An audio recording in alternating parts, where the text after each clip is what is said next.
Good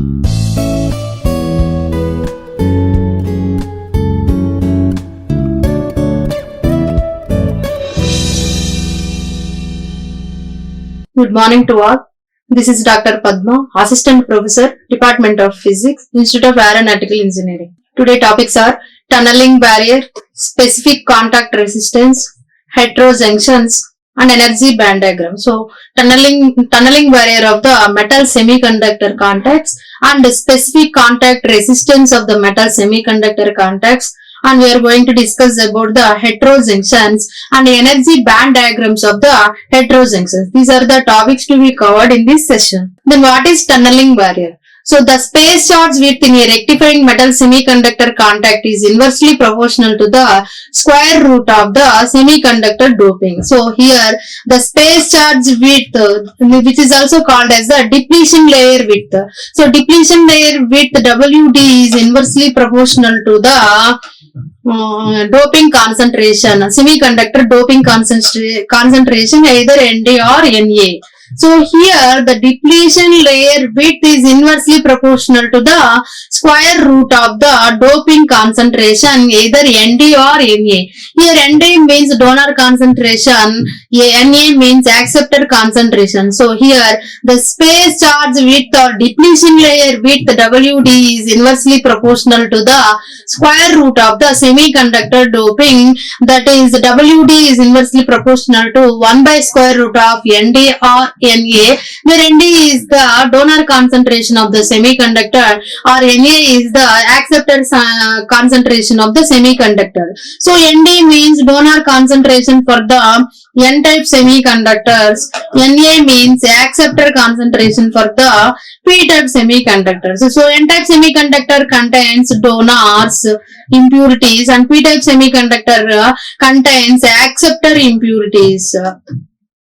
So ND means donor concentration, Na means acceptor concentration. So ND is used for N-type semiconductors, Na is used for P-type semiconductors. So the width of the depletion region decreases as the doping concentration in the semiconductor increases. So if ND or Na is increases, the depletion layer width WD will be decreases. So the width of the depletion region decreases with increasing the concentration of the semiconductor. Thus, the doping concentration increases. The probability of the tunneling through the barrier increases. So, the depletion layer width is thin and doping concentration is high. Then there will be a tunneling process will be occurred. So, tunneling means the penetration of the charge carriers from one side to another side. So, the penetration through the barrier, that process is known as the tunneling. So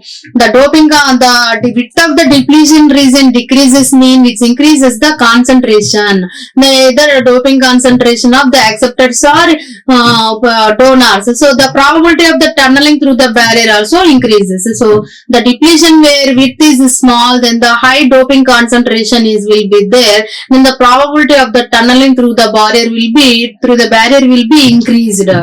So figure shows the junction in which the metal in contact with a heavily doped semiconductor. So here in tunneling process we are using heavy doped semiconductors. So here the concentration will be more. So the tunneling process we are using heavily doped semiconductors. So the figure shows the junction. This is the junction in between the metal and the heavily doped N-type epitaxial layer. Here EC is the conduction band, EV is the valence band, and EF is the Fermi level, where P by pi Bn is the barrier height. So if the barrier is very thin,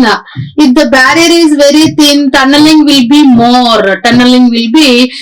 Here the electrons are easily penetrated through the barrier from one side to another side. So here the tunneling will be more. So this is the junction in between the metal and heavily doped N-type semiconductor. In this the potential barrier is very thin, means electron is easily penetrated from one side to another side. This process is known as the tunneling.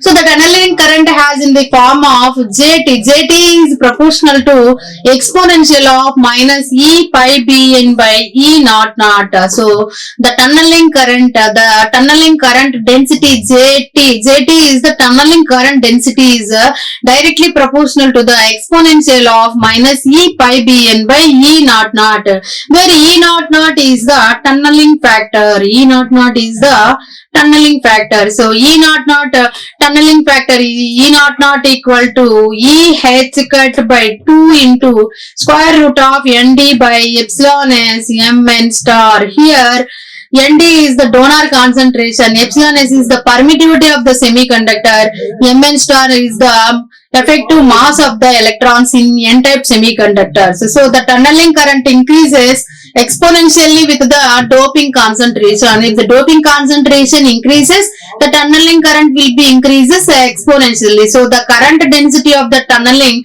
JT is directly proportional to exponential of minus E pi Bn by E naught naught, where E naught naught is known as the tunneling factor. So tunneling factor E naught naught equal to E h cut by 2 into square root of Nd by epsilon s Mn star, where Nd is the doping concentration, epsilon s is the permittivity of the semiconductor, Mn star is the effective mass of the electrons in the n-type semiconductors.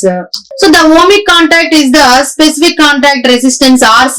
This parameter is defined as the reciprocal of the derivative of the current density with respect to voltage. So the specific contact is defined as the reciprocal of the derivation of the current density with respect to voltage. So the specific contact is denoted by Rc. Rc equal to dj. dj is the current density, the differentiation of the current density with respect to voltage, whole to the power of inverse. So the units are the ohm centimeter square. This is equation 1. So the specific contact resistance is defined as the reciprocal of the derivative of the current density with respect to the voltage, that can be evaluated as Rc equal to dou j by dou v whole to the power of inverse at v equal to 0. We want Rc to be as small as possible for the ohmic contact. To make the ohmic contact, Rc will be small as possible as small. So to get the ohmic contacts, for rectifying contact with a low to moderate semiconductor doping concentration, the current voltage relationship is given by Jn equal to A star T square into exponential of minus E pi Bn by Kt into exponential of Ev by Kt minus 1. Here A star is the Richardson constant. A star is the Richardson constant. So Richardson constant value is a constant. It is different for different semiconductors. T is the absolute temperature, pi Bn is the barrier height, K is the Boltzmann constant. Boltzmann constant value K equal to 1.38 into 10 power minus 23 joule per Kelvin. So here E is the charge of the electron, V is the voltage. So for rectifying contacts we have to use the low to moderate semiconductors. So for tunneling we should use the concentration will be more, high doping concentration. For tunneling we are using high doping concentration.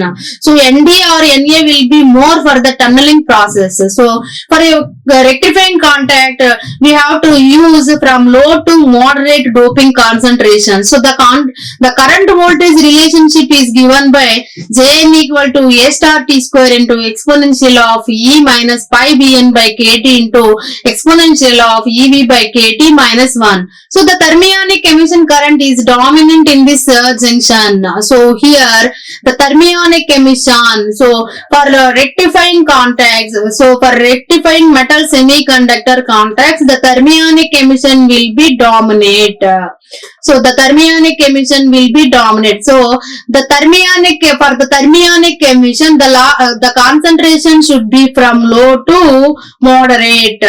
Low to moderate or low to medium concentration will be possible. So the thermionic emission current is dominant in this junction. The specific contact for this case is given by RC equal to KT by E into exponential of plus E pi Bn by KT divided by A star T square, that is equation 2. So the specific concentration, the specific contact resistance RC equal to KT by E into exponential of plus E pi Bn by KT A star T square. The specific contact resistance decreases rapidly with the barrier height decreases. If the barrier height decreases, the specific contact resistance also decreases. For a metal semiconductor junction with a high purity doping concentration, the tunneling process will be dominating. So, for metal semiconductor contacts, the doping concentration should be low to medium, means it dominates the thermionic emission theory. For high concentration, it will be dominated by the tunneling. These are the conduction mechanisms. So,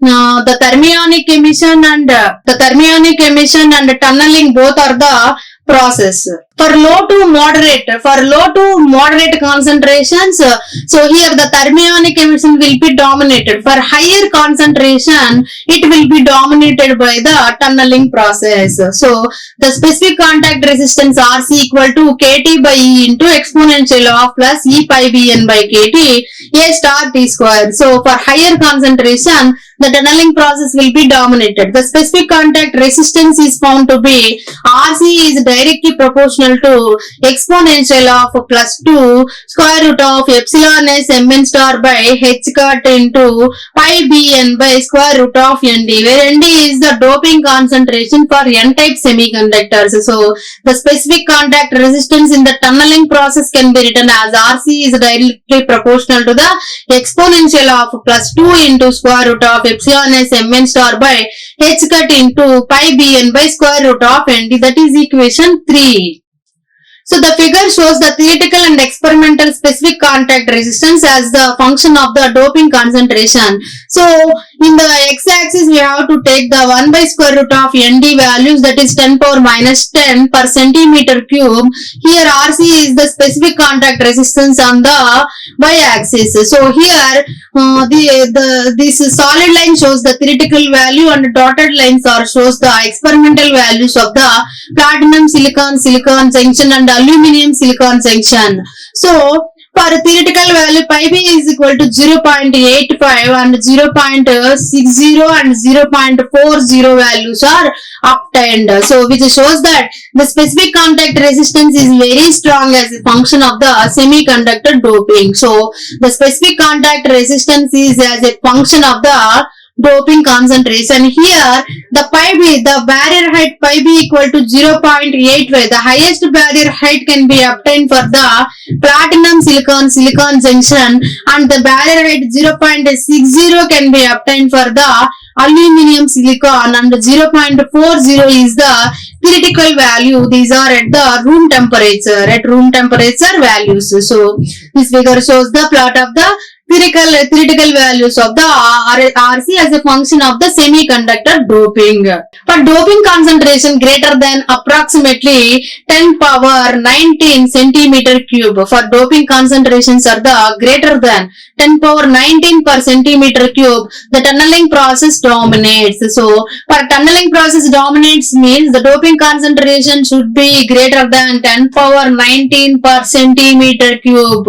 So for doping concentration greater than approximately 10 power 19 per centimeter cube, the tunneling process dominates and RC shows the exponential dependence on the ND. So RC values should change exponentially with the dependent of the ND values. For lower doping concentration, the RC values are dependent on the barrier height and becomes almost independent of the doping. So for the doping concentration should be low means the RC values are only dependent on the barrier height and become almost independent of the doping. As shown in the figure, experimental data for platinum silicide silicon and aluminum silicon junctions, those are obtained 0.85 electron volts and 0.60 electron volts barrier heights. So equation 3 is the specific contact resistance of the tunneling junction which corresponding to the metal n-type contact. However, the n plus n junction also has a specific contact resistance since there is a barrier associated with the junction. So once the barrier is associated with the junction, for a fairly low doped n region, the n region is low doped means low concentration. This contact resistance may actually dominate the total resistance of the junction. So the n plus n junction also a specific contact resistance since there is a barrier is associated with the junction. For a fairly low doped n region, this contact resistance may actually dominate the resistance of the junction. The theory of forming ohmic contact is straightforward. To form a good ohmic contact, we need to create a low barrier. So for good ohmic contact means it has a low barrier height.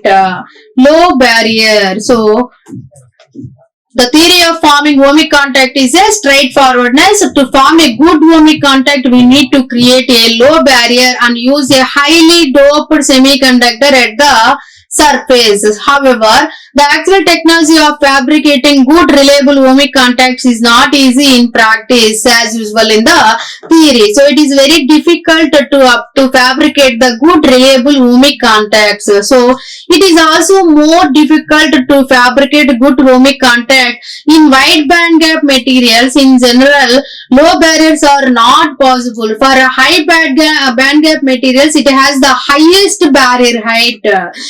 But in order to obtain the good ohmic contact, we need the lower barrier. So it is not possible to fabricate the good ohmic contact with the wide band gap semiconductors. In general, low barriers are not possible in these materials. So heavily doped semiconductor at the surface must be used to form a tunneling contact. So heavily doped semiconductor at the surface must be used to form a tunneling character. The formation of the tunneling junction requires diffusion, ion implantation or perhaps epitaxial growth. So the formation of to form the tunneling junction, we require the diffusion process, ion implantation process and also epitaxial growth methods. So the surface doping concentration in the semiconductor may be limited to impurity solubility which is approximately 5 into 10 power 19 per centimeter cube. So the doping concentration in the semiconductor may be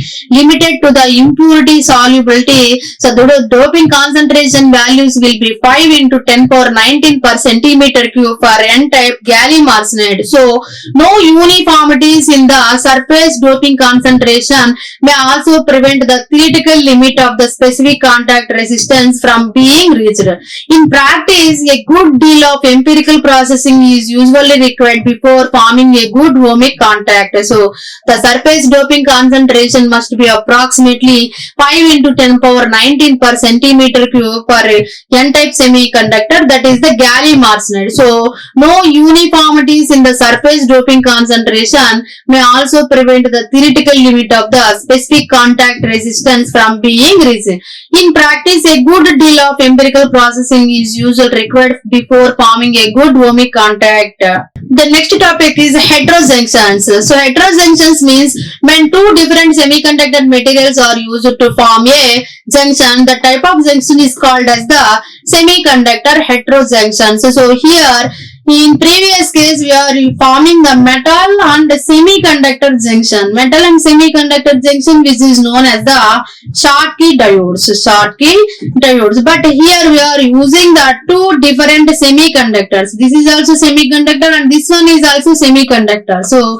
here we are using the two different semiconductors. Then the type of junctions are known as the semiconductor heterojunction. So here we are forming the junction with the help of the two semiconductors. Both are the semiconductors. So these type of semiconductors are known as the semiconductor heterojunction. So homojunction means the junction is formed with the same semiconductor is known as the homojunction. So the first semiconductor and second semiconductor both are same means the type of junctions are called as the homo junctions.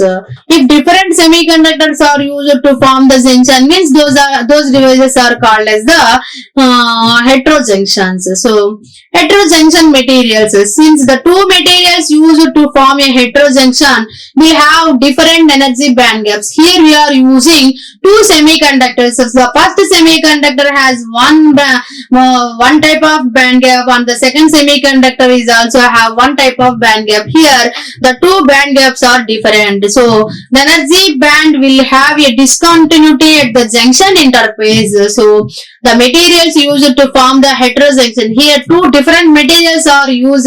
That's why here different energy band gaps are there for the semiconductors. So the energy band will have a discontinuity at the junction interface. We may have an abrupt junction in which the semiconductor changes abruptly from a narrow band gap material to wide band gap material. So these type of junctions are known as the abrupt junctions, in which semiconductor changes abruptly from a narrow band gap material to a wide band gap material. So these type of junctions are called as the abrupt junctions. On the other hand, if you have a gallium arsenide, aluminium gallium arsenide, here X and 1 minus X are the compositions.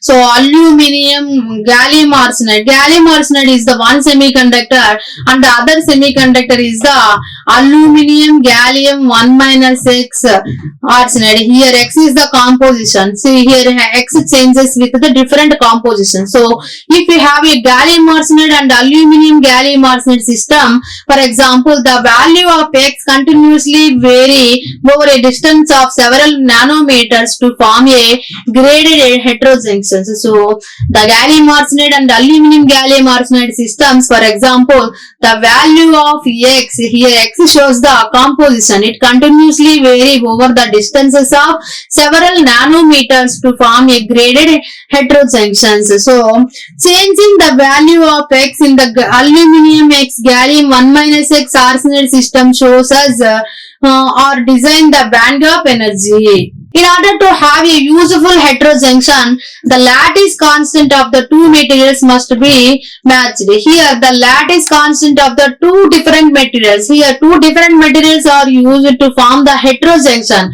Here to obtain the useful or well heterojunction means here the lattice constant of the two different materials must be matched to each other. So the lattice match is important because if there is a lattice mismatch can introduce the dislocation at the interface states. So if once the interface states are formed means it decreases, it affects the barrier height. So here the lattice matching is important. So if there is a lattice mismatch means it introduces the dislocations at the these are producing the interface states. For example, germanium and gallium arsenide have a lattice constant matched to within approximately 0.13%. So here germanium and gallium arsenide have a lattice constant matched within approximately 0.13%.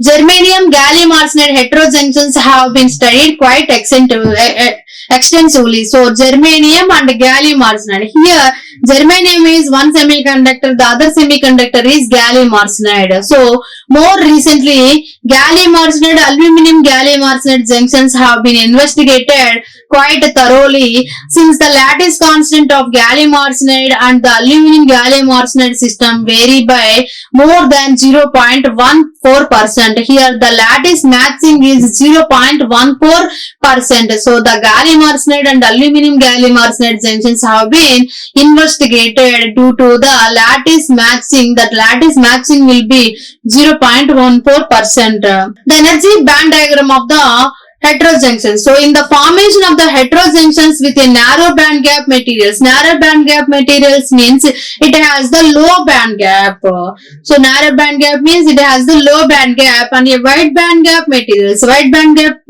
means band gap is more. So the alignment of the band gap energies is important in determining the characteristics of the junction. So in the formation of a heterojunctions with a narrow band gap material and a wide band gap material, the alignment of the band gap energies is important to determine the characteristics of the junction. So here the figure A, we see that when the forbidden band gap of the wide band material completely overlaps the band gap of the narrow gap material. This is called is the straddling, applies to most heterojunctions. We are considered only in this case. So in the figure A shows that when the forbidden band gap is nothing but energy band gap. So the forbidden band gap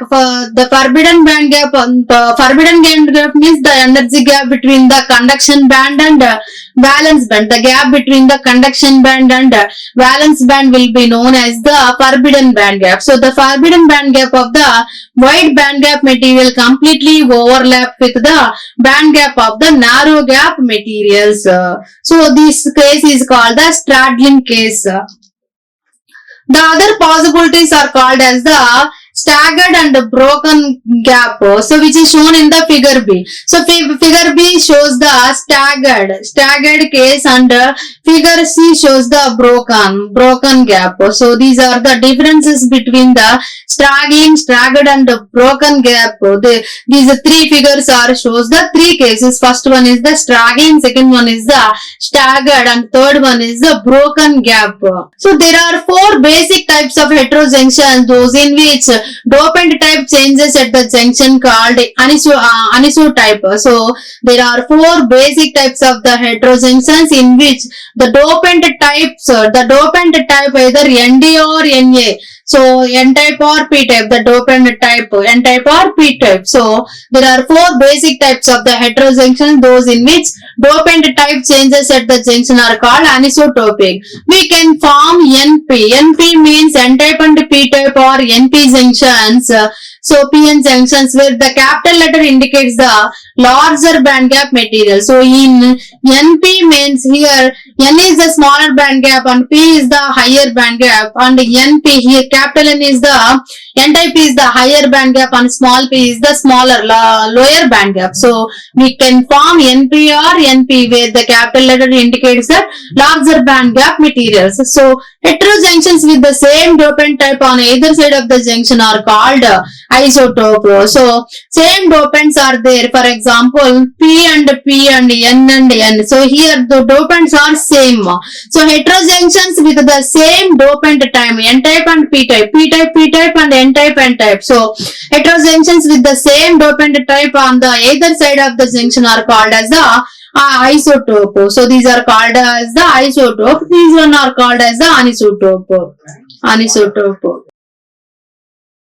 We can form NN and PP is type of the isotope of the heterojunctions. So here NN, small n and capital N. Small n means lower band gap, capital N means higher band gap. Similarly, small p and capital P. Small p means it is lower band gap, capital P means larger band gap. These type of junctions are known as the isotope heterojunctions. Here the semiconductors are different, but here the dopants are same. Both are N-type and both are P-type, either N-type or P-type. Those type of heterojunctions are known as the isotope heterojunctions. So this is the energy band diagram of the isolated N-type and P-type materials with a vacuum level used as the reference. So here we can observe that here E pi S and chi n is the electron affinity, chi p is the electron affinity of the P-type material, delta EC.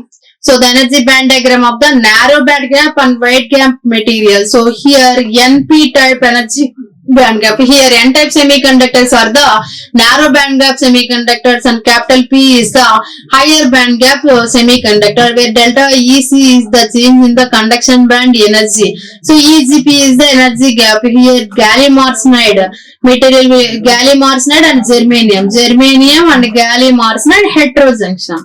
This one is the germanium and gallium arsenide heterojunction. For example, this is the N-type germanium and P-type gallium arsenide. So here N-type germanium is the lower band gap compared to P-type gallium arsenide. So here P-type gallium arsenide has the higher band gap. That is the energy band diagram for the narrow band gap and wide band gap material before the contact.